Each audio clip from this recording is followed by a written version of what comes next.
good afternoon, and good evening. My name is Sir Meerkat, and welcome back to the Moto Meerkat channel, and welcome to another episode of my ChatterBox podcast. Now, in last episode of the ChatterBox podcast, I spoke to one of my good friends from university, Josh Ladd, who is not only a friend of the channel, but is in the top 50 in the world on iRacing, who races for Yas Heat in the Sports Car Open against Verstappen, Norris, that kind of lot, and is a senior instructor at Driver 61. So if you missed that episode from last week, well, actually I think it was a couple of weeks ago now, I'd highly recommend you go and give it a listen. But only go and listen after you've watched today's episode, of course, because you are definitely not going to want to miss this one. We've got a man on who is just as knowledgeable and certainly just as interesting as Josh, who we had on last time.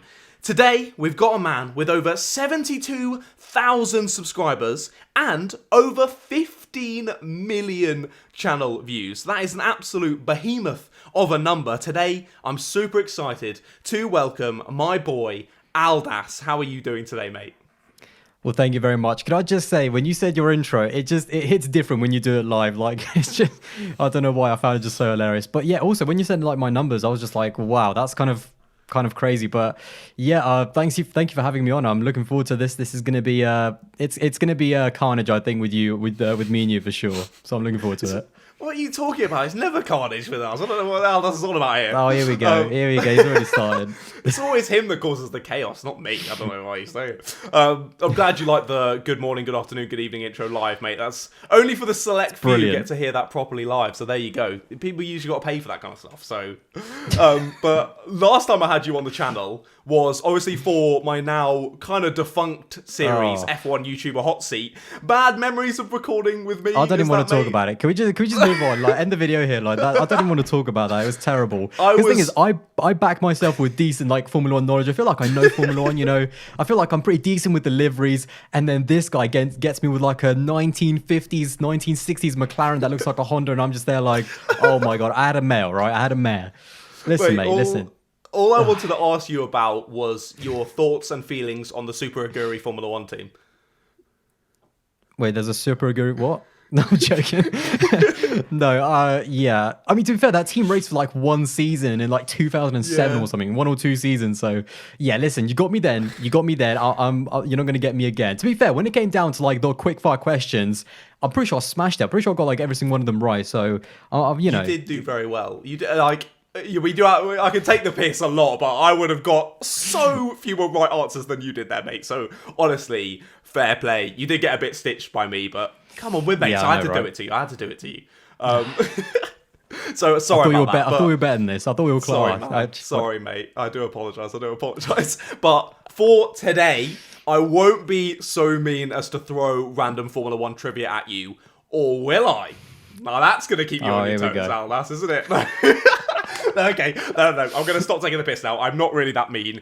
Today, we're going to try and learn a little bit more about you than we did last time. And we're going to try and not have you leaving recording with me really sad. We're going to have you coming away really happy and having a great time. So let's get straight into it. And let's look way back, going all the way back to proper young boy Aldas. Were you a cute baby, Aldas? Yeah, of course. What are you on about? Is that even a question? Did you have the same sort of haircut as a child, like the Jimmy Neutron style? No. That the Gordon Ramsay kind of, you know, quiff, and like it came a little bit late. It came a little bit later in life. I was still kind of evolving at the time. But yeah, to be honest, I barely remember. Like, so many people have like really vivid memories. I barely remember anything like before 6 or something. Yeah, exactly. Literally. Like people are like, oh yeah, I remember like that one time I blinked when I was 2 years old. I'm like, how do you remember that? I barely remember what I did yesterday, like, like 15 years ago. Exactly. So, when you were a kid, were you more of a mummy's boy or like a daddy's boy? I don't know. Maybe I'm not even the right person to ask for this question. I reckon you're a bit of a mummy's boy. I'm not going to lie, mate. Just probably, yeah. I certainly am. So I'm not saying that as any sort of dick. So I'm definitely a mummy's boy. But just looking at you, I would say you are. What's that supposed to mean? I don't know, mate. You can take for what you like. It kind of changed. I feel like it kind of changed a little bit later when I got older with like, you know, cars and everything and getting more involved. Like, but maybe that's just like a natural thing. I don't know. But certainly in life, certainly early in life, yeah, for sure. Yeah. Yeah, definitely. No, I'd probably say I'm quite similar with that. I'd say I'm quite similar with that. But was it your parents that initially got you into Formula One, or did they have no involvement at all, and that was kind of something you did off your own accord? They had no involvement at all. It was just, to be honest, since like a young age, I've always just liked cars, and it literally went from like watching Top Gear. Do you know the one thing I do remember is the first episode of Top Gear I ever watched, and I think I've said this on someone else's channel as well. And it was like the episode was Ronnie Wood. That is a very vivid memory, and it kind of went from Top Gear to cars, and then kind of into Formula One. I remember like 2010, 2011. I knew about Formula One at the time, and kind of started not really watching it, but I kind of saw like the odd race or something. And then 2012 was that first I'm really going to get into this, and I don't think I've missed a race since. So yeah. Wow, you picked a good season to start getting involved with it, mate. Everyone always says that. It's been downhill since then. Exactly, that's what I was going to say. Since you started watching it, it's been downhill. So I think we can all say Aldas is the primary cause of Formula One's slippery slope downhill into boredom. What can you do? Sometimes you got to play the role of the villain. So that's how it be sometimes. Aldas the villain. Aldas, you're the furthest from the villain. I think we can all agree with that. But I quite like being the villain, to be fair. I mean, Really? bad guys always win in the end, right? Okay. I guess we can say that. Yeah, sure. So if it wasn't your mum and dad, so you said that you sort of started with Top Gear. I'm guessing you enjoyed when Top Gear was properly in its prime, and we had the a reasonably priced car, having the really fast drivers coming and driving them. Did you really like the sections with the F1 drivers then? Is that what kind of awoken you to the scene? Kind of. Well, the thing is, I didn't really know them at the time. Like they were, I knew they were Formula One drivers because obviously, they came on Top Gear, but I didn't really know like what teams they were racing for. I did know Lewis Hamilton even back in I think 2008, 2007 is when he came on Top Gear. Mm-hmm. And it was always cool seeing the Formula One drivers because I was never a big fan of for anyone that watched Top Gear, maybe especially if you were a lot younger, I always used to just skip over that whole celebrity in a reasonably priced car. Yeah. But when the F1 drivers came on, you just had to watch because and even now it's one of the very few times when they all drive the same car. Sometimes it is in different conditions, and obviously there are kind of a lot of factors that go into it, but they do get to drive they do get to drive the same car, and it's kind of intriguing to see who's the quickest of the quickest. So for sure that was always pretty spicy. So yeah, I used to love that. Yeah, I feel like they should have used that as a non-championship event to really see who is best. Rubens Barrichello, that was so amazing when he beat the Stig. He had got a T-shirt that he was wearing in the paddock of "I beat the Stig" or something like that. That was amazing. Shout out to Rubens for that one. What a legend. Who even was the Stig at that time? Because I remember it was all during that time. People were wondering who the Stig was. Or something. Was it him? Because I remember Michael Schumacher came on the show and pretended like it was him, but it actually really wasn't. I remember Jeremy Clarkson, the infamous lines, "Is it Susan Boyle?" as he was taking off the helmet, and then Michael Schumacher appears. Oh, mate, that was so legendary. I think they played everyone there. I think we all believed it for a little bit at least, and then we realized. Yeah, because I didn't know who Michael Schumacher was at the time. I knew he was a Formula One driver, but I didn't know whether he was racing because this was 2009. I think it was even before he announced his comeback to the sport. So I didn't even know if he was still racing. I knew he was the Ferrari driver, the most successful guy of the sport. So I genuinely believed. I was yeah, it probably is Michael Schumacher. That's so cool. And then I kind of wised up and thought, hang on a minute, it doesn't make any sense. So yeah, it was what a moment, by the way. That was incredible. Even young Aldas was like, hold on a second, this doesn't quite add up. I sussed them out quick. Yeah, you sussed him out. So, yeah, you were saying about you actually finally got properly into Formula One in 2012 then, where you started watching. But what was your first... Do you have a first sort of memory of Formula One where you first watched it and was like, actually, this is sick, I do kind of want to watch this a bit more? Do you know what? Again, it goes back to Top Gear, and the thing that really got me into the sport, and one of the reasons, my favorite car of all time in terms of livery, in terms of the way it looks, is the 2005, 2006, whichever one you want, the Renault of Fernando Alonso from that year, the car that if you saw, during the Abu Dhabi weekend, it was just flying and screaming around. And obviously Richard Hammond got to drive that car as part of a challenge, and that was it just stuck in my head. That car looks so cool on Top Gear, and I was like, wow, that's incredible. And that still goes back as one of the biggest and earliest memories of Formula One to me is Richard Hammond driving, I think it was the R26, the 2006 car, and it was just such a cool car. I loved it, and I remember from then on getting more and more into Formula One. So because I always used to watch the reruns on Dave of Top Gear, so I kind of got onto it a little bit late, but yeah, that was kind of the first real big memory, to be honest. Again, going back to Top Gear, ironically. Yeah, no, fair enough. It's alright, I just almost died choking on my tea there while you were telling that story, so people will see the side of me just doing I knew this would be chaos. I just knew it. I do apologise. So, yeah, you were saying about that with the Renault car. Definitely one of the best looking cars of that time, if not ever, really. And you've obviously got that absolutely stunning jacket that you wear relatively frequently of the Renault. Someone's livery, been peeping the gram, I see. Oh, of course. Thank you. Peeping the Aldas gram. I mean, I did speak to you at one point trying to work out where the hell you got it because I wanted one, but it seems to be quite a rare item, mate. You made a quite good investment there, it seems. I did. Do you know what the funny thing is? I don't even remember like where I bought it now. I think it might have been on eBay or something. I just found it and thought, oh my god! Like, since when is there even merch from this era of Formula One? Yeah, like my favorite car of all time. The color combination is so cool. Like that Formula One drip. You've got to get it. It's good. That Formula One drip. You need it. We need a Supreme X Renault F1 Team 2004. They did have that Bape collab. I remember last year in 2019, and there were some really cool pieces, but they were all like so expensive. Like I think it was hundreds and hundreds of pounds like a coat, and I was like, nah. Yeah, it was the same. It was that coat that they brought out. I was like, I want that. And then I saw the price. I was like, don't want it that much. Like, I don't know what they're trying to do there. But Aldas has got the best F1 merch game around. So I would highly recommend you go and peep the gram if you haven't already. Even if it's just for that one coat. That's worth that it. Renault jacket. It's a banger. To be fair, so many people in the comments were like, oh my god, that jacket is so cool. So I told you, it's just that Renault combination, just like away from, with everything combined, the car, the livery, the fact that it was Fernando Alonso, it's still such a crazy and vivid memory to quite a lot of people. And you saw even when that car was going round, everyone loves it. I mean, did you see how many people were just like in the pit lane taking photos and videos of that car? Like it's still the sound, it still evokes something in Formula One fans. And it does make me miss it a lot, obviously, with the sound and everything as well. Oh, yeah. No, it fully does. That sound was just incredible to see the videos of it going around Abu Dhabi was just mad. But you were saying before we started recording the podcast that you wanted to get into some opinions on Formula One that we want to talk about. So as you're speaking about Fernando Alonso, why don't you give us your take on him returning next year? Love it. Absolutely love it. I feel like big thumbs up.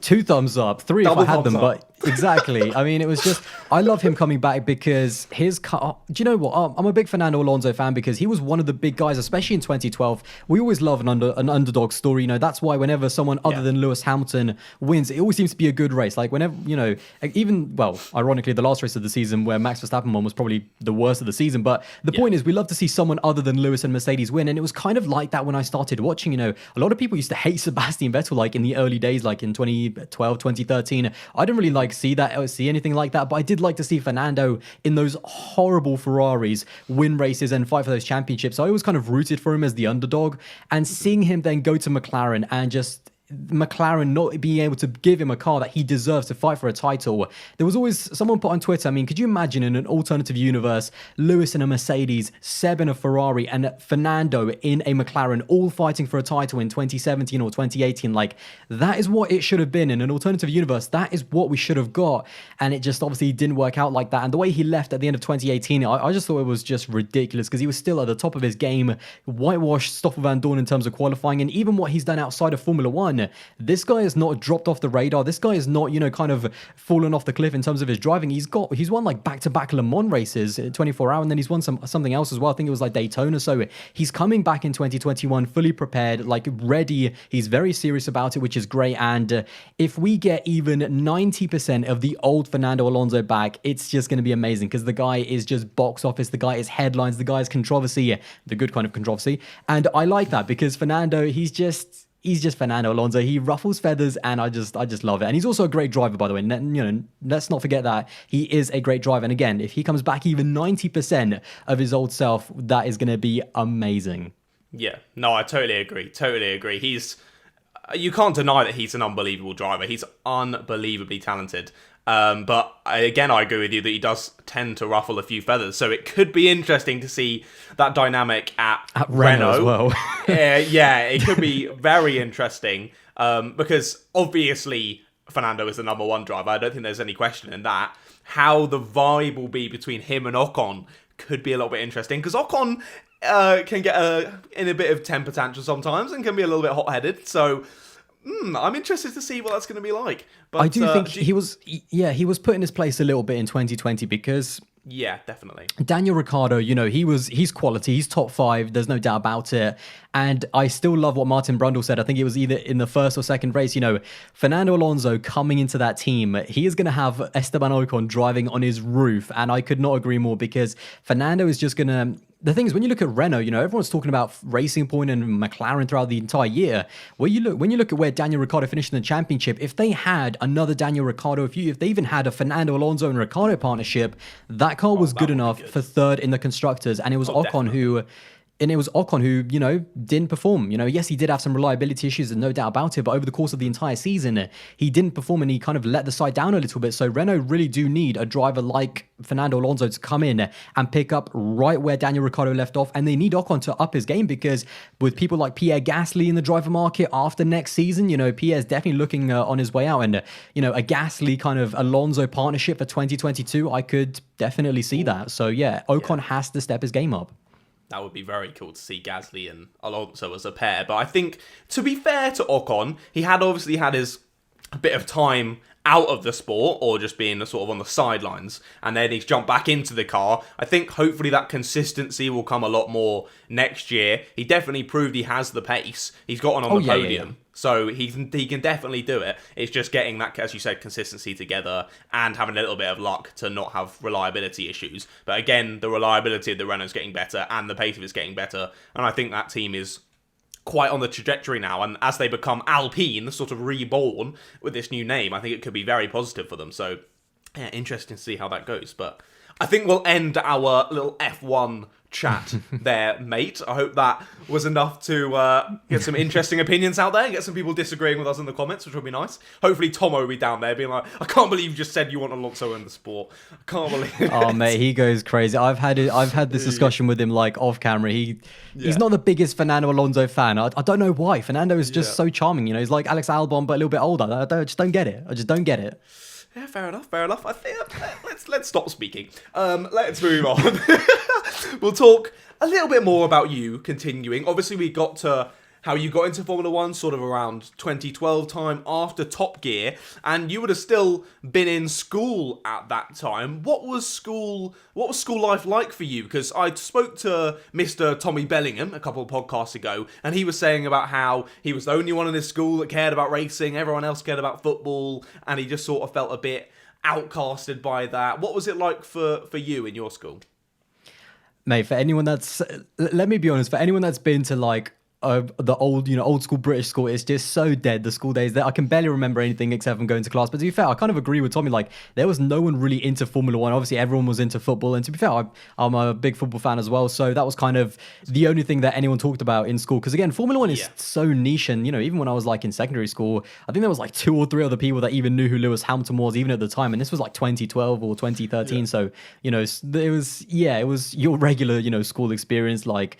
But yeah, certainly again, it was more when I got into college when I really started like following Formula One, and obviously the whole YouTube thing got underway and everything. So yeah, in terms of school, yeah, it was the same. No one really knew about Formula One. It was just football was the thing, obviously. Yeah, no, fair enough. Yeah, about the same in mine, to be honest. Yeah, no one really. I think in recent years, like in the last few years, I think the like community around Formula One, especially online, has just exploded. So I feel like if we were that kind of age back in school now, I think it would be a lot more like openly accepted and like people enjoying it a bit more. But yeah, I'm the same as you. Back in my day, no one really. But Jesus, back in my day, I'm only 21. In my day. Really sweet. I feel like Tomo back during the 80s, mate. Yeah. 80s. No, that was Tomo. I think I'm like 1 year older. How old are you? I forget now. Yeah, 21. I'm literally the same age as you. Like, back in our day. Early 2010s. Oh, git. We got. Tomo must feel terrible now. God, we need to stop bullying him. I feel a bit bad. No. We can get a few more in before the end of the episode. There's no doubt. Okay, good. Yeah, good. I'll be more than happy to, mate. I'll be more than happy to. But we've spoken a little bit about school there. Obviously, talking about the younger Aldas years, we have to talk about the family. What is it like being Gordon Ramsay's son? It's great, mate. It's great. All the recognition, the all of the social media, everyone on Twitter always pointing out in my comments section as well. Yeah, it's brilliant. I mean, but in all seriousness, I've never seen it. I don't get it. I'm still like the last one on the joke. I still don't see it. Like when I look at him and I don't get it. Is it like he the looks hair? like you with wrinkles, mate? Well, to be fair, I've always took it as a compliment, to be fair. But the funny thing is, again, no one's ever said that, like, throughout college or uni. No one has ever said that. And the first time someone actually ever said that was during, like, my first ever YouTube video where I actually was, like, on camera. And then someone put it in the comments. Everyone was like, oh, my God, this guy looks like Nico Rosberg, Nico Hulkenberg, Gordon Ramsay. And I was like, oh, fair enough. I suppose, they're pretty decent-looking people. White guys with blonde hair, yeah. Exactly. Like, it's not exactly it's a very kind of very broad spectrum. So it was always a bit strange. And then I still never got it. And then it just kept carrying over, like on every single video that I was in. There was like, oh my God, this guy looks like Gordon Ramsay. Oh my God, this guy looks like Gordon Ramsay. And then even my friends, like when I mentioned to them in real life, they were like, oh my God, yeah. I think that's it. I think people just hear other people say it and then go, actually, yeah, I do see that. And they're like, hey, have you seen this guy that looks like? Yeah, I do see that. And it just gets carried on. Exactly. So it's just, yeah. To be fair, I kind of roll with it. Again, there could be worse. It could be worse. Yeah, it could be a lot worse. Yeah, exactly. There could definitely be a lot. What's that BBC sports presenter, the lesbian kind of butch woman who presents like the Olympics and the swimming and stuff? God, what's her name? I've been compared to her a lot. Claire Balding? Claire Balding, that's her name. Yeah. I've been compared to Claire Balding a lot. That's definitely a worse comparison than Gordon Ramsay for you, mate. I could see it. Piss off. Let's not start this now. I'm not having my comment section filled with you look like Claire Balding. Maybe I'll have to bleach this part. Do you know what? I've also just not to mention this mug again, but to be fair, Tomo literally mentioned me 2 days ago. His fiance now literally thought I was actually like, she searched it up online to double check, and I was like, are you kidding me right now? Like you actually sent me that. My mum was exactly the same. You know how I posted on my Instagram asking for questions for this? She then sent me a text saying, how have you managed to get Gordon Ramsay's son on your podcast? I was like, Mum, it's a joke. Like, he's not actually. Like, she was fully believing it. Mother Meerkat just mugging me off as well. Unbelievable. She's fully mugged you off, mate. She's fully mugged you off. Does it, I was going to ask you, I mean, you say like you roll with it and it could be worse, but does it annoy you at all? Or are you okay with it? Not really. I'm okay. Again, that's the cool thing. Like, it's a cool person, like Gordon Ramsay is a pretty decent guy. So yeah, true. That doesn't really affect me, to be fair. But yeah, I've got it in my Twitter bio, by the way. I've got to have it. I wear it like a badge of honor, to be fair. Yeah, no, true. It is on your Twitter now. So yeah. So we've got listen, and in the Formula One like YouTube community, we've got Gordon Ramsay, we've got Valtteri Bottas with Josh Ravel, and then we also had, and I say also in past tense, Antonio Giovinazzi in perspective, Anthony. But then he cut his hair and it kind of killed it. So yeah, that's kind of depressing now. And now he's made it pink, and now he's made it blonde, I think, again. And now, to be fair, I found out the other day that he's a barber, so it kind of makes a bit more sense now how it just changes. It doesn't surprise me as well, to be fair. But I miss the long hair. Like, he definitely did look like Antonio Giovinazzi with that hair for sure. Weirdly like Antonio Giovinazzi, didn't he? I guess we could say Aldas is like the really fashionable clothing F1 YouTuber, and then Perspective is like the fashionable hairdo YouTuber. There you go. Yeah. To be fair, for this video, I've kept it casual for this video. Just a hoodie. It's really depressing. It's so dark outside. Just the comfort today. So, yeah. And it's also I'm wearing like the depressingness. Exactly. Just super chill for today. Yeah, no, perfect, mate. But you're basically, what I've written down here is you're basically Gordon Ramsay's long-lost, polite son, is what we're going to say. Exactly. Like, no swearing from the Aldas YouTube channel. And the funny thing is, he actually has a son who's like either a year older or a year younger than me. So that's even more freaky. That's where it gets even more freaky. You actually properly could be his son. Yeah. The mystery continues. Yeah, exactly. There could be some questions that need to be asked, but we'll move on. Yeah. Let's just say that. Yeah. Let's just move on from that. Don't want to get your mum in any hot water or anything there. We'll relax on that one. So, this is what I've got into, isn't it? I should have said no. Yeah, let's leave it. So, we've got through school. Somehow, no one thought you were Gordon Ramsay until you started doing internet things. So there we go. I thought it was going to be like a running thing from when you were young, but there we are. So yeah, you made it through school. You've, as you said, a bit like the standard school experience, the UK Hogwarts kind of experience. So Then you made Hogwarts. it based everyone in America when they look at like British schools with school uniforms and things, they're just like, oh, it's just like Hogwarts, aren't they? So And everything in America's High School Musical, yeah? That's the two exactly. spectrums. Perfect, yeah, exactly. Perfect. That's the difference between British and American culture. Just watch those two films and you get it perfectly. So you made it to university. What university did you go to and what did you end up studying? So I went to Portsmouth and I ended up studying biomedical science, which I finally graduated. And that's actually when I really started YouTube, which was like a year into my course. So it was we'll get onto that in a bit, mate. Don't worry. We'll get to that. Okay. Don't worry. This guy, he's trying to just... Gotta follow my script, Aldas. Bloody hell.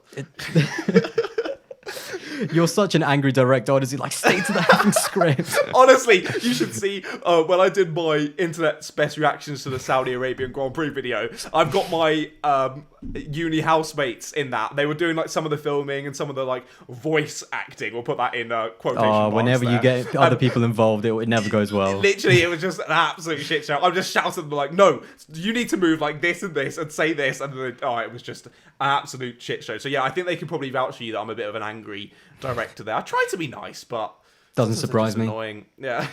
But sorry to interrupt. Carry on. What was your uni experience like, mate? Well, it was super kind of interesting because it went so quick, and I mean really quick. Like it was 3 years, but I still remember the first day, and it was, I graduated like six months ago, and it feels not even more than that actually. So it went by super quick, but it was kind of cool. I didn't actually live. I stayed actually. I lived with my parents, so yeah, it was kind of didn't get like the full uni experience, but it was still cool. I had a lot of good friends, and I haven't actually seen them for like 8 months because of COVID. So I'm hoping to meet up with them soon. Obviously, my graduation actually got postponed as well. So yeah, it's a really kind of, especially towards, with this being my final year and like with COVID and everything, it definitely did not end, how I thought it would end. But yeah, it was, to be fair, it was really good. And yeah, it's great. To be honest, a lot of people actually asked me, even have actually messaged me like, should I go, should I not? Do you recommend it? And for sure, I 100% do recommend it. Oh yeah, 100%. Yeah, I would just say my only thing would be normal university, absolutely incredible, like the best experience of your life, highly recommend it. COVID university, don't bother. Stay the hell away. Do not go, okay? Because I'm with like the same age, but I'm still a year younger than you, like school-wise. I'm in the final year at uni. And I can tell you, my God, this year it is so depressing, mate. So depressing. I know I've got a lot of friends that, obviously like are still at university and they're the same. They literally, all of their lectures, like they're just at home all the time. And it's like not the experience that they thought they'd have. So it's definitely 2020 has been weird. Yeah, I've gone from 9 contact hours a week to 1. So that's nice. Yeah. Nice. Literally just never leave the house and then you just end up doing absolutely nothing at home. You just can't be arsed. It's so pointless. How was it finishing uni in that? Because I think I'll probably finish in like a similar kind of environment, but how was it? Because you finished under full total lockdown away from everything. What was that like? Well, again, it was super weird because we didn't see this coming. Do you know what I mean? It was like my lab just kind of got shut down with me, right at the, within like March or somewhere there. So you've got to do all practical things, haven't you, for bio? Exactly. So it just, and then it kind of like, it kind of just stopped. And then they were like, don't come in. Everything's going to be, and then it got, then about a month went by, everything got changed. Like they were just like, hey, everything's coursework now. And then obviously we were just doing coursework for like 2-3 months and like some online tests as well. And then it just ended like that. It was just, again, it was really strange. It didn't feel, I don't even know what it felt like. It didn't feel like university. It just felt like some random online courses. And then it just ended. And I was like, wow, wait, is this over? And then I remember actually the day it ended, I was just like, I'm going to go make a video now. So yeah, again, I'll, we'll leave YouTube for a little bit, but yeah, that was kind of such a strange, I remember submitting my final piece of like coursework and then thinking, right, I'm going to go into, YouTube now. Yeah. So yeah, it was definitely weird for sure. Yeah, that's so odd. So odd. Like quite anticlimactic, I guess. So anticlimactic. I didn't, that's the thing. Exactly. Yeah. It just kind of ended and I was like, okay, wow, that's cool. See you later then. Sweet. I was glad I put in all that effort and now I'm gonna make a video. Exactly. I mean, at least you've got that outlet or something to then move on to. I guess at least you weren't just then sat on the sofa twiddling your thumbs. So well, there was plenty of that as well during lockdown, let's be honest. Yeah, like that's so true. many, I think everyone was on there. To be fair, the funny thing is, like, again, to kind of bring it into YouTube as well, there were so many brand new channels that came out of lockdown, which is kind of intriguing because there was no Formula One during lockdown. So it was kind of amazing to see how many new YouTubers kind of just came in 2020. So yeah, it was strange how things worked out. I actually created my channel a month before the lockdown, so I'm gonna not count myself in one of those. And channels. I remember in the quiz, I was 1 day away from getting like 4 marks when you asked that question. I mean, come on. I'm a loyal subscriber though. I remember from the early days. And I've now forgotten, by the way, when your channel launched. It was fresh in my head at the beginning of 2020. But yeah, you know I love you really. I've forgotten about it as well. It was like 29th of January, something like that, 30th of January, something like that. I don't even want to know. I was amazed when you said that you were. When obviously, like, you chat with people and they're like, "Oh yeah, I've watched your videos," but then you're like, "I know you haven't really watched them." But then you started rattling off things from older videos, and I was like, "Whoa, this guy actually has watched my old stuff." Like, that was mental. Because I remember telling you when we were filming that F1 YouTuber hot seat about how I had started watching your channel. The first video I watched was the vlog from Silverstone from 2019. And how I'd started watching it then, and how I'd gotten into your videos and enjoyed watching them. And then you came on my podcast and you were watching mine from the start, and I was like, whoa, this is crazy. Like, I've made it, boys. Aldas is watching my videos. This is mad. But you must get that quite a lot now, I guess, because as I'm starting to grow, I don't want to sound like a dickhead, but as I'm starting to grow, I'm having more people like say the same doing to a me. bad job, by the way. What my assistants and things like that. So has that been increasing? Because you've got, as I said at the start, a hell of a lot of subscribers now. I guess you've got a lot of people contacting you for, as you said earlier, advice and things. Well, earlier you said advice with university, but I'm talking more with YouTube. Do you have a lot of people contacting you? Yeah, all the time. I've got people like asking, what kind of content should I do? Someone even like asked me on Twitter, like, can you critique my channel? And I was like, and I looked at his channel and I thought, how much criticism do you want? Because, and I kind of went in on a little bit and he was like super thankful for it. And that's, at the end of the day, like, that's why you ask for criticism. And I'm always like super open for anyone critiquing my channel, and they definitely do. But it's still super, by the way, oh my God, it is still super cringy when people were like, when you said, oh my God, I can't believe you've watched my channel for a long time, because I'm still just me. Do you know, at the end of the day, I'm not like Arava or like TMF Marduk or someone. I'm still just me. I've just, been very fortunate. I've tried to work as hard as I can to like grow my channel. So when someone says like, oh, you've been watching my channel for a while, I'm just like, yeah, I know. It's still kind of strange, you know what I mean? Yeah, no, I fully get that. But then you saying, oh, I'm not Arava or Tiamat Marduk, they would then say the same. They would then say, oh, I'm just Arava, I'm just Tiamat Marduk, I still watch videos and I obviously still enjoy content and things like that. So I think it's just people, the idolization of, you don't see yourself at that level with them, but other people definitely do.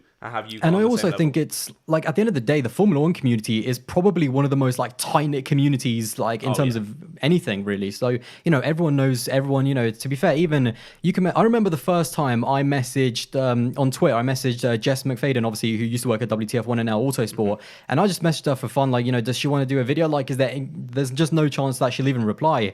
And she replied within like an hour or something. I was like, whoa. And she was like straight away, yes. So a lot of people are genuinely just really open to doing content. Like, even if you message someone like the big YouTubers, even someone like Jimmy Broadbent or something. I know he's not Formula One, but everyone's super open. Everyone's really great to doing collaborations and everything like that. And again, you had obviously like Tommy on your channel as well, which is great. So I think it's just one of those things where everyone is really, it doesn't matter how many subscribers you have.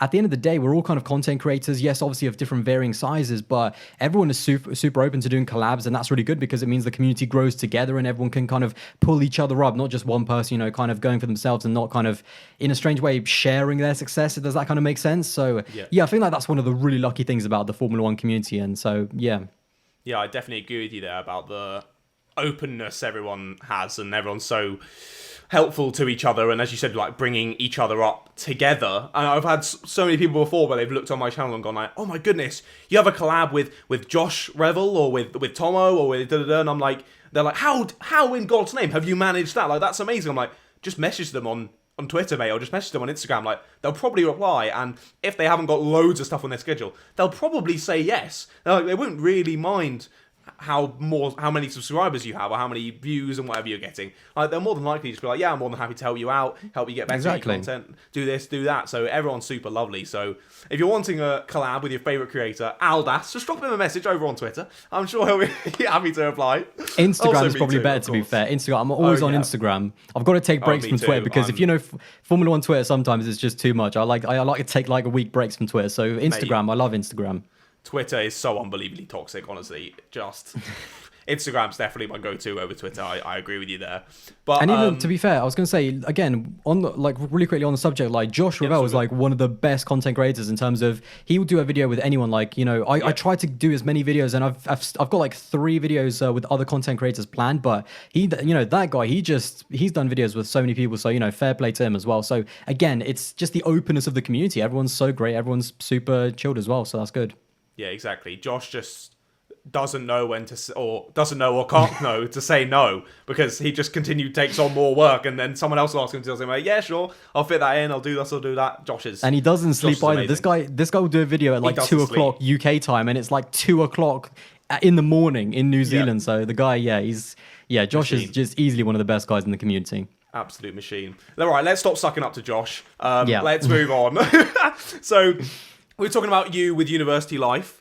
Was there a plan for, obviously you're doing biomedical sciences, which is not very similar to F1 content creator on YouTube. Did you have a plan for after university of what you were hoping to go into? Obviously the job market has shrunk a tad because of coronavirus, obviously. But as a plan, did you have one while you were at uni of what you wanted to do?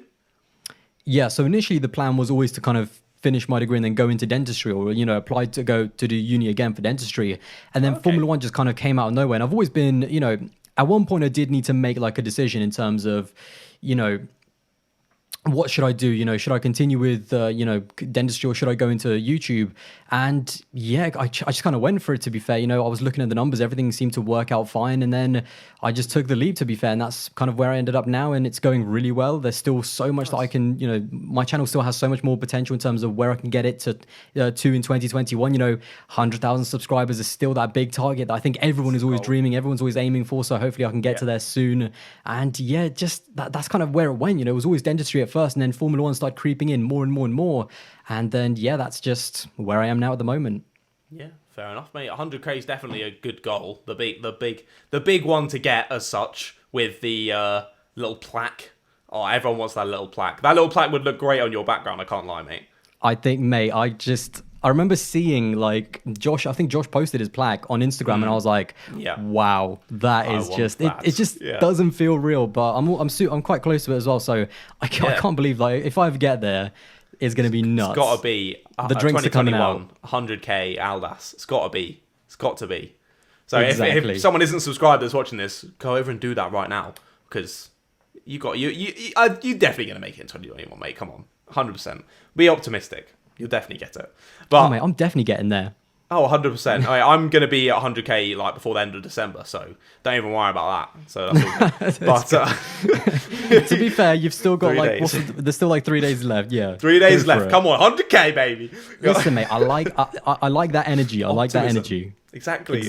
You gotta have the good energy. But we'll talk a little bit more about the rise of Aldas's channel and why he decided to even start making content in the second half of today's podcast. So we'll get into that just after this break. So don't go anywhere.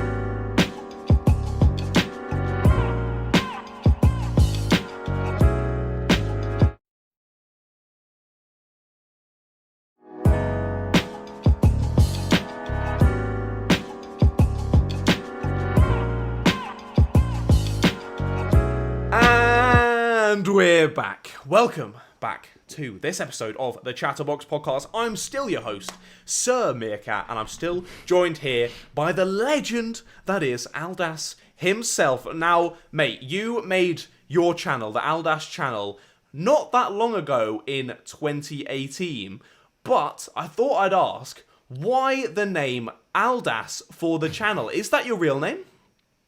Yes, it is my real. So many people still ask me that. That is genuinely my real name. It's to all of our English viewers, there are not everyone's called John or Steve or something. There are people outside. Don't out me here. Come on. But no, that is to be fair, that is my real name. And the funny thing is, a lot to be fair, I have actually been asked, why did you call the channel Aldas? And it's because when I started my channel, first of all, I didn't even like start it for it to be something. I started my Formula One channel purely just to talk about Formula One, even if people didn't want to listen. My first video got like 12 views in a month. So it definitely doesn't, there's no like quick way to blow up. That's when you put YouTube YouTuber channel. in your bio, yeah. Yeah, exactly. Yeah. 12 views in a month. That's when you know you made it. But the reason why I just put my name is because, again, I didn't really want to make it a Formula One channel. It was just some random channel that I had that I wanted to just put Formula One content on. So yeah, I just called it Aldas. At the time, so many channels were called like something F1, F1 something. Aren't you glad you didn't do that now? Exactly. I always just wanted my channel to be my name, to be fair. So that's kind of how it started. It was kind of happy coincidence, really, at the end of the day. And it's definitely worked out since. Yeah, and I've noticed actually, a lot of people, actually, a lot of people have kind of to put their names now as well. So yeah, it's clearly popular. Yeah, a lot more people are beginning to do that, I think, as well, with sometimes just first names or first names and last names and things like that. So becoming a little bit more personable on the internet. Unlike back in like 2010 when everyone had like XX Punani Slayer XX or whatever. Ninja 360 no scope. Yeah. So that should have been your channel name, mate. 100%. It so should have, yeah. You'd be on 100%. You'd be on 100k by now, easy, if that had been the channel name. I'd have been on 1 million by now, mate. Bigger than WTF1. Exactly. Easy peasy, easy peasy. So you started making YouTube videos then, but have you always been a viewer of YouTube and like a content, viewer? Content viewer? I love the way you put that. That's brilliant. I was trying to think of another word for viewer, but one didn't come, so yeah, we went with viewer again.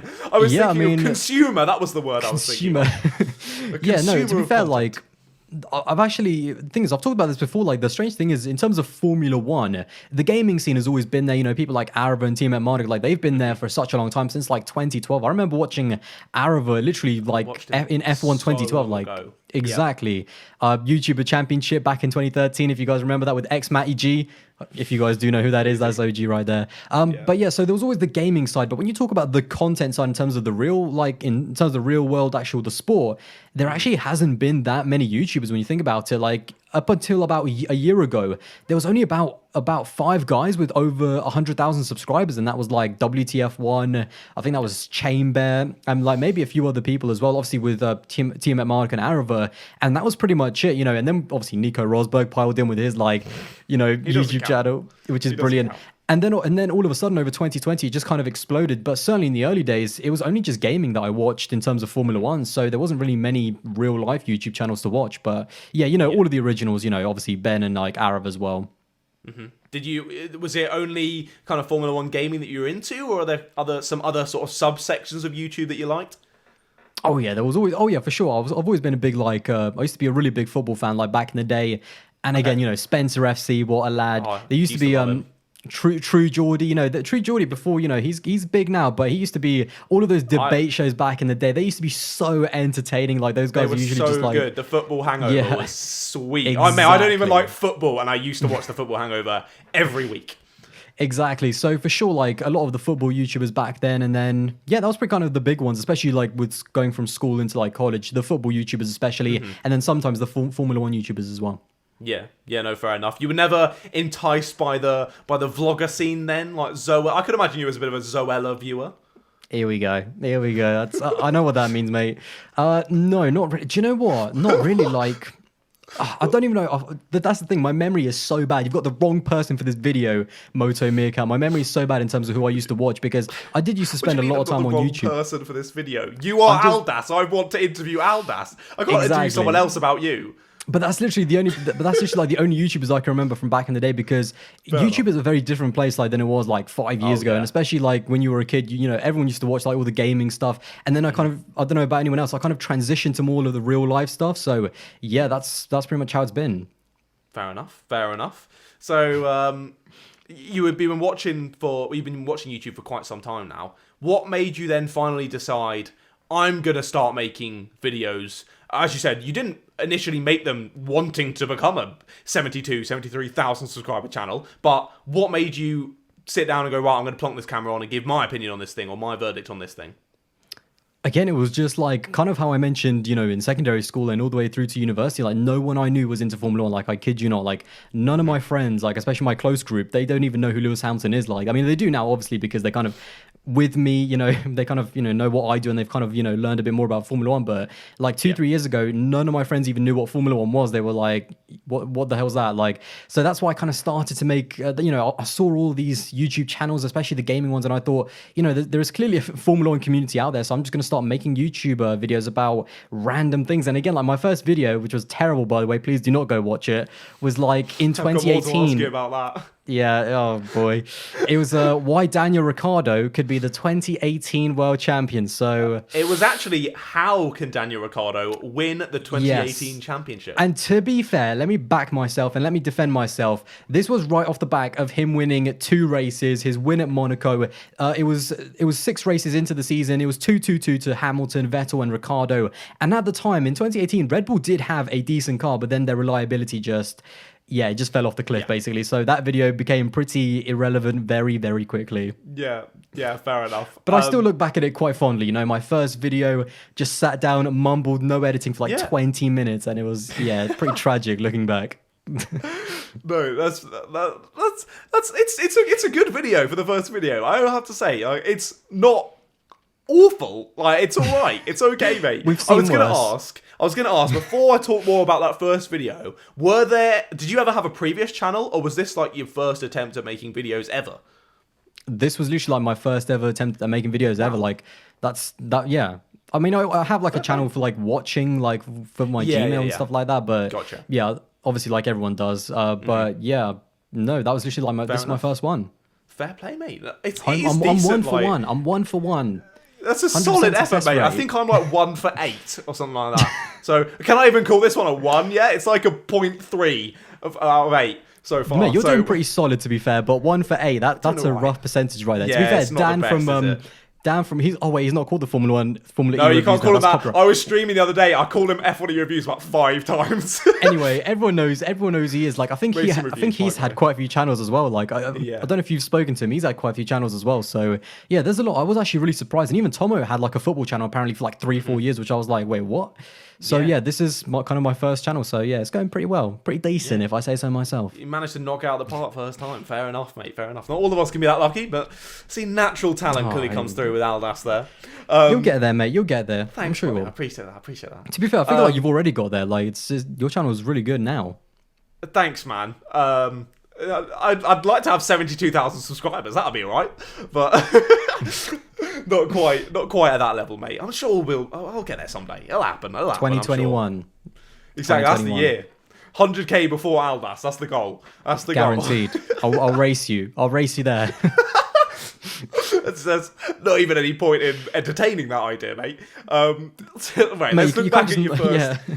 Let's ignore that. Let's look back at your first video. So what I was amazed at mostly was you had the same intro.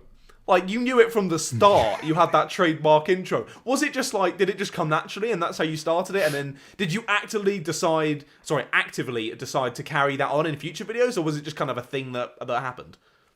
It just kind of, I've got rid of it now, actually. If you've seen some what?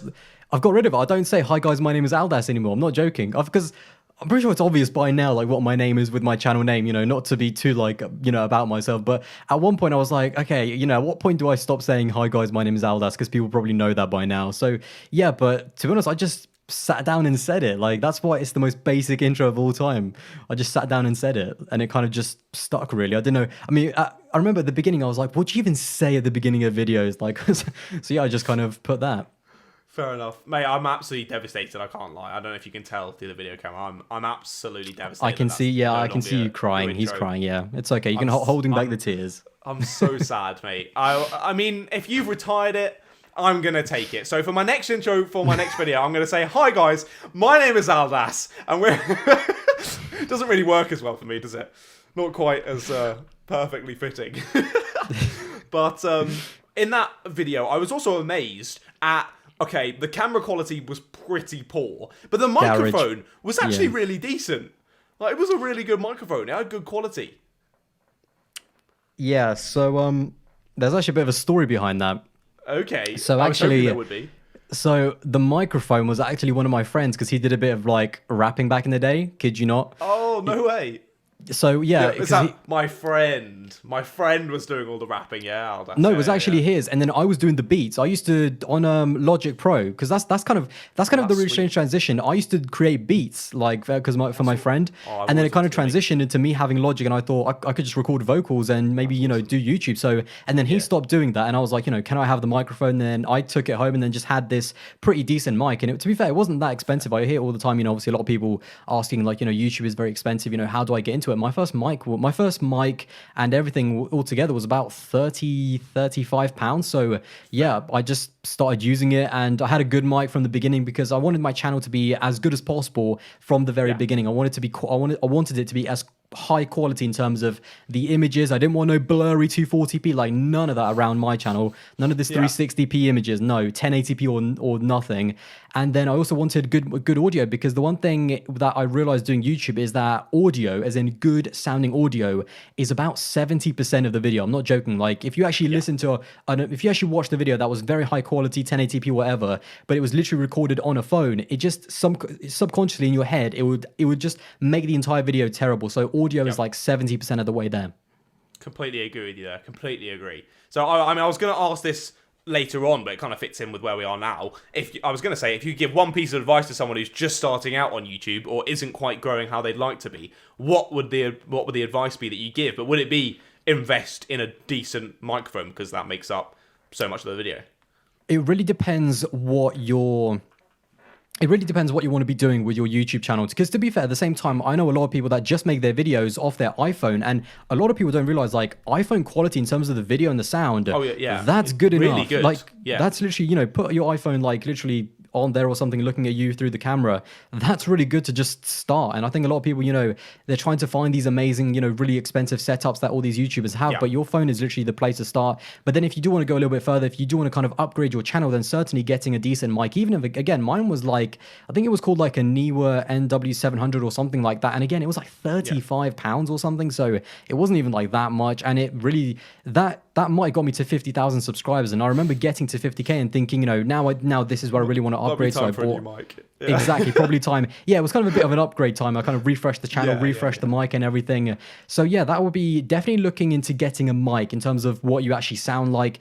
And then also just, and this is so corny, but I will say it all the time, liking what you do. Because if you actively try YouTube, for something that you don't like and you think it's just going to pop off, then it's just not going to happen. Because you've got to be passionate. You've got to like what you're going to talk about. And also, channels do go through like kind of rough phases. They are going to go through downward periods, and you just kind of have to get through them. A lot of Formula One YouTubers are kind of going through that during the Christmas period, because a lot of the times I hear, views are down during the Christmas period when Formula One is not happening. So you've just got to like what you do. So that's kind of my two biggest kind of things. Exactly. Some very good advice there from Mr. Aldas. But like you were saying with the microphone, when people hear advice like that of, you need to invest in a good microphone, they immediately think of, the ones that Tomo and Josh and whoever would use that are like £2,000 with a special syncing up system that makes it all perfect. But it's really like the difference between a £20 and a £100, or even you got yours for 30 quid. So the difference between like a £5 mic and a 30 quid mic, and then the difference between a 30 quid mic and a 2,000 are probably about the same, really, of a difference in quality. So you don't need to be investing crazy money to start off the channel. Just something that is good enough. Just do research, like just do a little bit of research on YouTube, see what other people. And genuinely, also, again, with the Formula One community, like, ask around. Like, if you have friends that maybe do it, obviously, maybe ask some of the YouTubers that you watch, what mics do you use? Because I've had some people, ask me, like, what camera do I use? What setup do I use? And, it's always in my description, by the way, in case you want to know, of my videos. Is that so I've always got got it there. Amazon affiliate link there, mate? No, not yet. Coming soon. I'm sure. Okay. I'm sure we can get a deal working. But no, I've just got like my setup for anyone that wants to know, and like where do I also get my pictures from? Because I get asked that all the time, and now I get asked every single damn video in my and especially on Instagram. Every single person keeps asking me where I get my music from. So yeah, I need to like do something in the description for that as well. So yeah. You need to set me these as well, mate. These are all the questions I need to know. It's the ones I'm always thinking. I'm watching the top tier YouTubers, and I'm like, how have they found this absolutely perfect song for this scene? So I'll need to get that information off you, Aldaz, there, mate. Don't worry, we can do a little behind the scenes, no worries. Exactly, behind the scenes dealings there, the F1 YouTube community. So looking back on the channel, obviously we've talked a little bit about your first video. Soon after that, in your fifth video, you released one called Is Romain Grosjean under pressure of getting kicked out of Haas? Now, this is the type of title that I could imagine you using for a video now. So you had the brand of like the kind of content you wanted to do on point from very early on. How did you do that? Because even myself, I've been making videos for like 10 months now, and I've already gone through about 3 different phases of types of videos where I'm thinking, is this working? I've tried stuff, okay, that's not really worked, moved on, done this, done that. But you seem to be relatively on it from the start, mate. How did you manage to do that?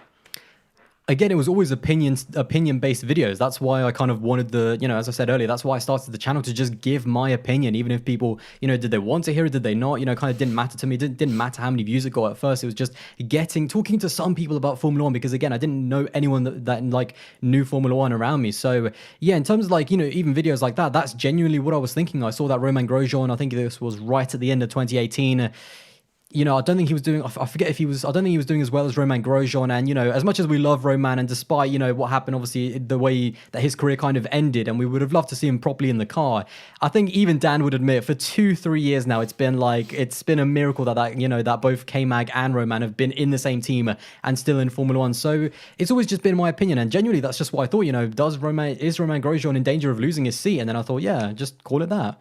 So it's genuinely just that stuff that I think about in my head, to be honest. Yeah, fair.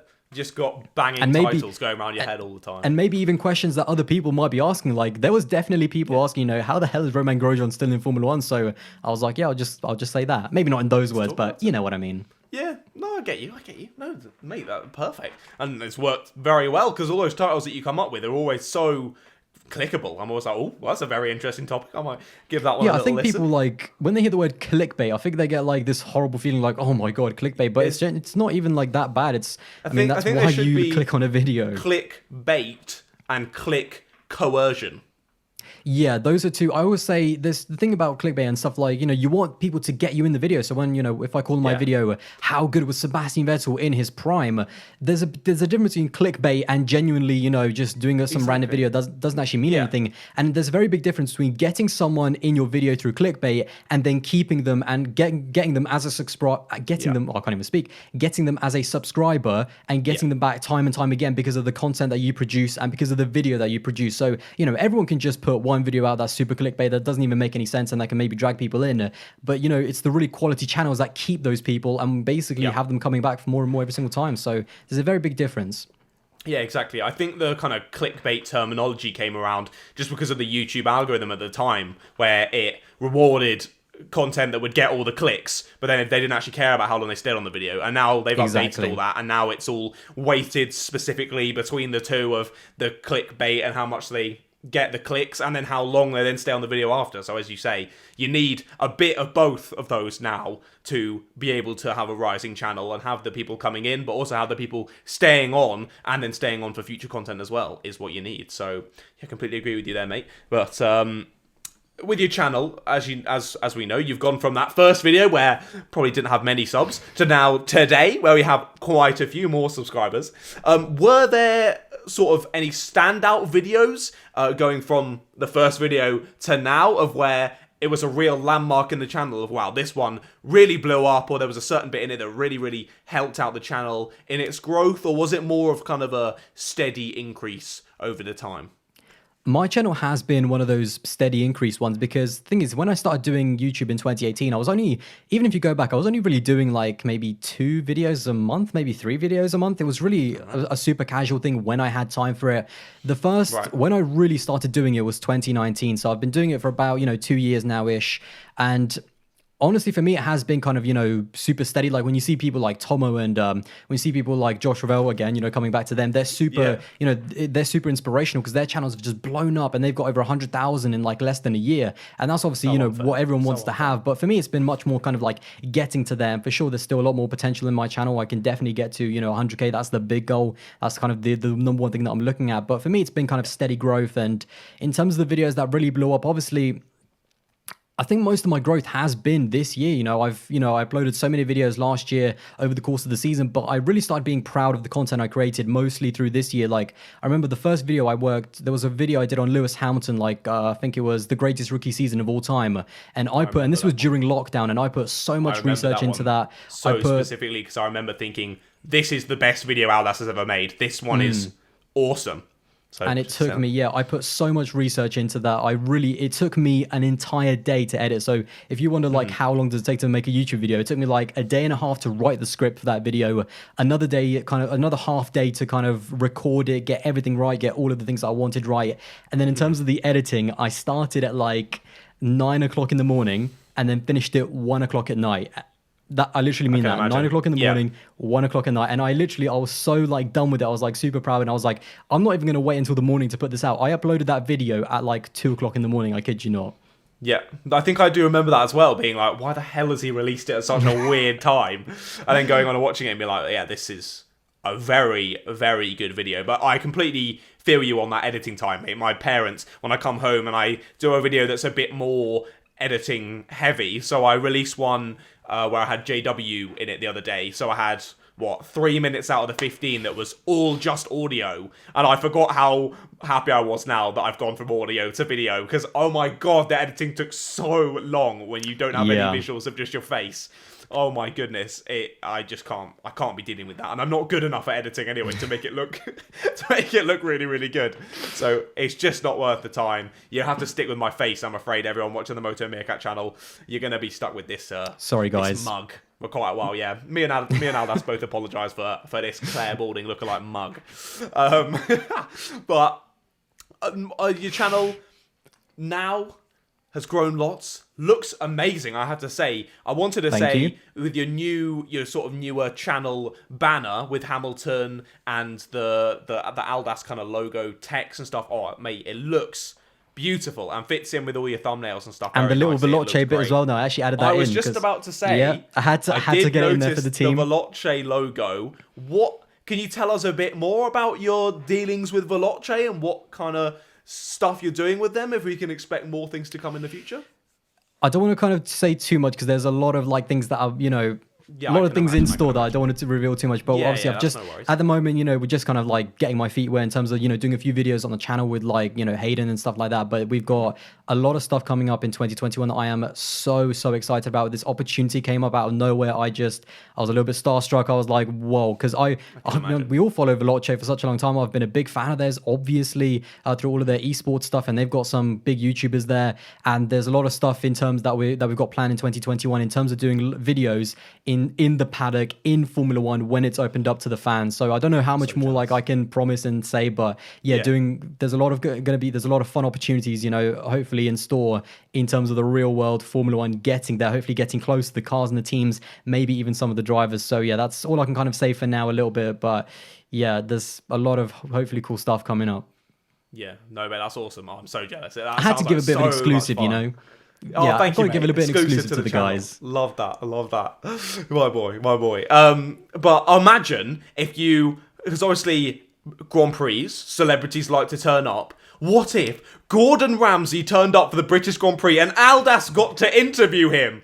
That would be amazing. The two worlds colliding.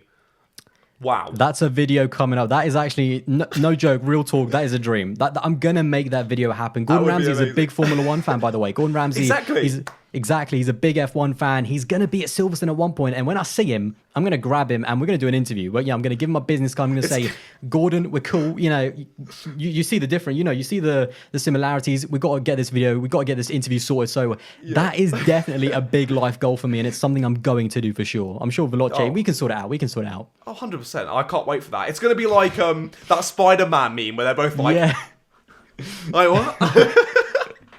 Say what? That's amazing, man. I can't wait for all that Veloce stuff to come, and I wish you all the best on your channel. Obviously, hopefully getting to 100,000 subscribers in 2021. It's going to happen, mate. I look forward to it. But that's all the questions done from me today. But the fans aren't quite done there, mate. So thank you to everyone who put forward a question to Aldas over on my Instagram or my Twitter. If you'd like to get involved asking questions to other people I have on in future, just go down into the description, go and follow me over on Instagram or Twitter, and I might pick your question in future. But Aldas, how many Gordon Ramsay questions? Just tell me how many Gordon Ramsay. There actually aren't any. What? There actually aren't any, honestly, mate. I'm ready. None. Now I am ready. So now you're more excited. Now you know it's not just you getting paraded for looking like Gordon Ramsay. So, right, yeah, let's start off with the first one. What do you think of the super agor... No, that's not it. So the first question. At KidsLuffF1, my guy, the YouTuber. Shout out to Marty, yeah. Yeah, Big you've fan. done a few collaborations with lovely guy. He on Twitter asked, "Is Callum Ilott overrated?" I don't think he's overrated. Well, it depends who you ask. Like, I don't think he's overrated. We're asking you. I've been pretty clear. I don't think I overrate Callum Ilott. I've never said that he's a world champion or anything like that, but I've definitely said that he is a very good driver, someone that definitely should be in Formula One. Hopefully he can get into Formula One. You know, there's definitely a lot of people that shouldn't be in F1, but that's a discussion for a different video, if you know what I mean. Let's not name names here. But yeah, no, Callum Ilott, I don't think he's overrated because in terms of me personally, I don't rate him as a future world champion. He certainly could prove me wrong, but he definitely deserves to be in Formula One. So I think I rate him exactly where he needs to be. I don't underrate him. You know, this guy is good. This guy, you know, one day could be a race winner in the right situation, in the right car, with the right kind of experience and team around him. But yeah, I don't think I overrate him, to be honest. Yeah, that's fair enough. No, he's an amazing driver. He, as you say, definitely deserves a seat. So he's just. And got he only a bit just unlucky missed with out the on the F2 circumstances, title, isn't by he? the way. He only just missed out on the F2 title. Got, I think, more pole positions as well. So he is quick. In a tough season as well. Yeah. In a tough season. So yeah, sucks for him. Really, like, but what can you do? It's just the difficulty of racing, isn't it? At that point, with money being involved, lots and lots of money. But we'll move on to the second question. At Aaron.Morant on Instagram, they asked, if you could run a channel with 1 million subscribers on it, but it has to be about anything but motorsport, what would you decide to make the videos on? So when I was looking at that question, I was thinking possibly football or possibly basketball. Do you reckon could be your things? Basketball would be a cool one.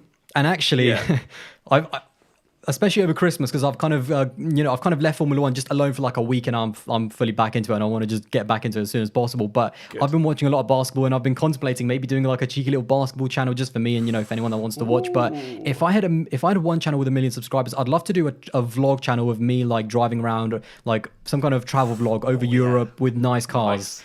That would be my thing, like with a nice car, like taking on a road trip or something. So yeah. Oh, that'd be sweet. With like really nice videography as well, like super cool editing as well, Yeah.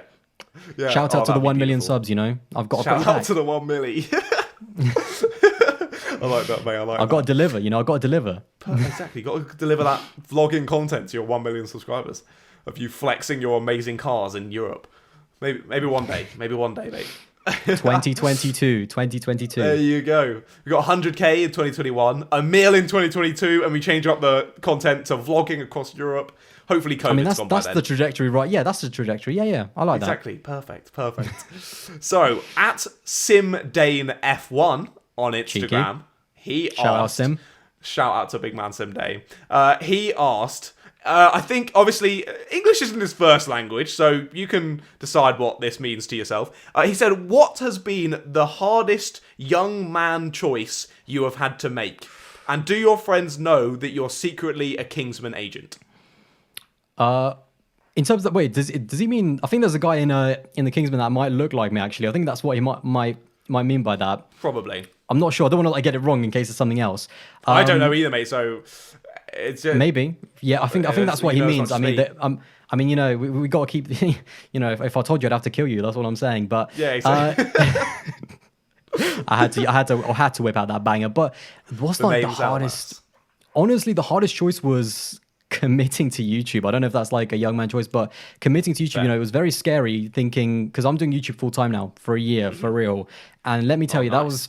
that was very scary when you really just go for it head first. But it was a really great decision, obviously. But that was a very that was a very scary kind of thing to commit to. So my answer would probably be just the scariest thing is doing what you want and kind of going for it. So and you've just got to kind of go headfirst in life and not think about the consequences. Yeah, no, exactly. Good advice. How many subscribers were you on when you decided to make that jump to doing it full time for a year?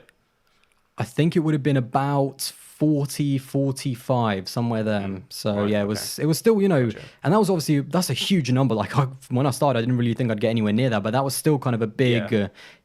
that was a big risk. So for sure that. Oh yeah, no, definitely. Because I've got like 6 months until I have to make that same decision, mate. And with 3.5K, it's a little bit less. You never know though. You never little know. bit more With the nervous. season coming back, like a lot of things can happen and things change Hopefully. very, very quickly as well. Yeah, we'll see. We'll see what happens. But again, yeah, I'll have to make that decision in my own time. I think I'll probably go for it. Why not? I want to do YouTube full time, so we'll go for it. But another question at Kirill, I believe that's how you pronounce it, on Twitter. They asked, "What's your favorite dish?" So I'm assuming they don't mean like UFOs. I'm assuming they're meaning like food. So what's your Maybe. favorite meal? Oh, do you mean like to eat or to cook or to both? Ooh, I would mean, assume they probably mean just to eat. So let's Okay. just keep it as that. Tricky. I'm a big fan of curries, but Nice. also I do a very cheeky chicken parm as well, and I think like that's, but probably curries to eat, chicken parm I was is gonna like my say- speciality. When you go for a curry, what's your go-to like main meat dish or vegetable dish? Lamb tikka masala for sure, with like egg, but like really spicy. I like maybe not vindaloo spicy because sometimes it get a bit God. over the top to the Yeah. point where it's like inedible. But like a Yes. spicy with a lamb tikka masala for sure. Ooh, Cheeky. I like that. That's sounds very nice. I It would is. quite enjoy an Indian right now. I can hear him over. He's losing it, mate. He wants one. The taste buds, they're flowing. We'll have to go out for an Indian. Well, once COVID's over, we'll have to go for an Indian, mate. Sink a couple of pints, have a cheeky little lamb tikka masala. Oh, it sounds beautiful. Now I've got a couple more questions from the same person who's already asked a few. They asked a hell of a lot at Aaron Morant on my Instagram. I'm sure he'd be very happy if you went and replied to a few. I think he must have asked about 20 questions on my Instagram post. Some interesting ones and some slightly odd ones. But I'll give you two more that he asked. One more serious and one more a bit odd. So Aaron asks, first question, who would be your ideal dinner guest and what meal would you both eat? Would you go with an Indian again? No, I'm gonna switch. I was about to say I put Lewis Hamilton and then put like a massive steak. Like, right. Do you know what? That's what I'm gonna go. Oh no, that's I'm so sure mean. that'll go down very well. I do like Lewis Hamilton. God. The thing is that people always get asked that question, and I would probably go Lewis Hamilton. But now that I've said him as a joke, maybe I shouldn't say him. Who would I go for? Like, to be fair, just for the bants, I'd go. Do you know? What is it, Einstein? I mean, that guy was crazy. If you actually know anything about fair. Albert Einstein, I'd go with him and go for like what food? Yeah, vindaloo with Albert Einstein. I mean, that's just a recipe for disaster. What a combo. What a That would be combo. amazing. Fair enough. A Vindaloo with Einstein. You'll also be joining him for dinner and then joining him side by side in the cubicles for 2 hours after it as well. That'll be very Just nice. be like that sometimes. It just goes like that, you know. Yeah, when fair you enough, when you and fair enough. Einstein, it gets a bit messy, you know. So it just Oh yeah, those nights we have with Einstein, of course. exactly. When you go for Super that curry. relatable, that. Yeah, he's doing just such a big YouTuber now, hanging out with Einstein all the time and things like that. It's just normal. I feel like to have we that now. could bounce ideas, you know, collab Yeah. as well. Could you imagine that video? I think it'd be Wow, great. a collab with Einstein. He'd probably be Mazepin out, to be fair, and Einstein would know. I think probably. So, final question of the day. Bit of a weirder one from Aaron Oh, here. boy. How far could you kick a 7-year-old if you took a run up? How big of a 7-year-old are we talking about here? Like, are we talking like Oh, I don't know. how many kilos? It make quite a difference, yeah, between a 6-year-old to a 7-year-old. We talking. I mean, in a terms bloke, of we weight. I talking mean, a in terms of like girl? weight, and are they like massive? Are they like bulky? Like, I mean, if this guy weighs like 50, 60 kilos, like I probably would barely be able to like kick him even a centimeter. So, do you know what? I'm not really a hard kicker, so it would be probably a bit of an embarrassing. I'd probably get the brunt end of that deal, especially if I was able to kick a 7-year-old. So You think you'd not fall the far. other way? Yeah. Maybe half a foot. I'm gonna give myself half a foot. I'll back Half a myself. foot.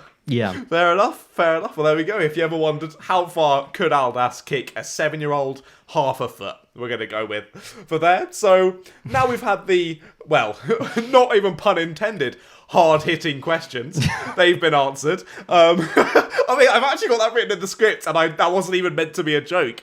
So there we go. I'm even hilarious when I don't even know I'm trying to be.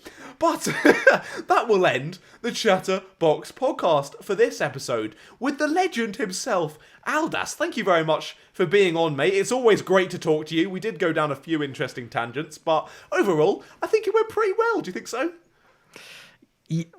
Yeah, let's stick with that. It definitely got that pause. Yeah.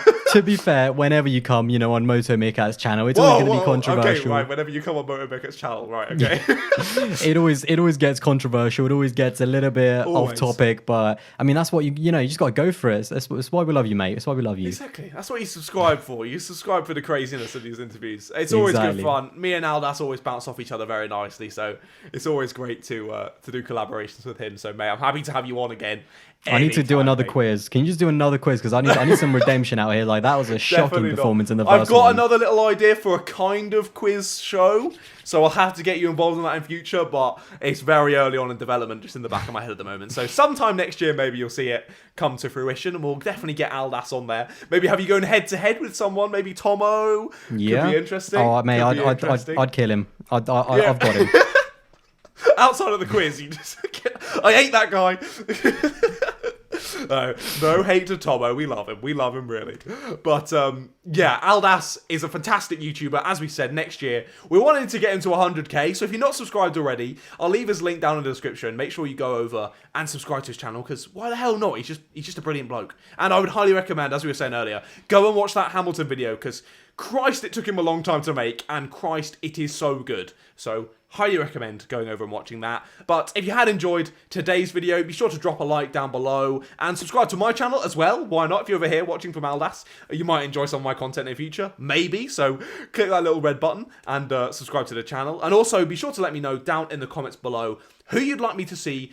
How have I messed up my English there? He's had who you'd there. like to see me He's bottled interview. it. There we go. We've done it. Who you'd like to see me interview in the next episode of the podcast? Because I'm always want to get new people on. It would be interesting to see some guys we mentioned earlier, like Jimmy Broadbent, Arava, Tiamat Marduk, all those kind of guys. Possibility for the future. Maybe. We'll have to see. But otherwise, thank you all so much for watching. I've been Sir Meerkat, and I will see all of you Meerkats later. Goodbye, guys. See you later. Ciao.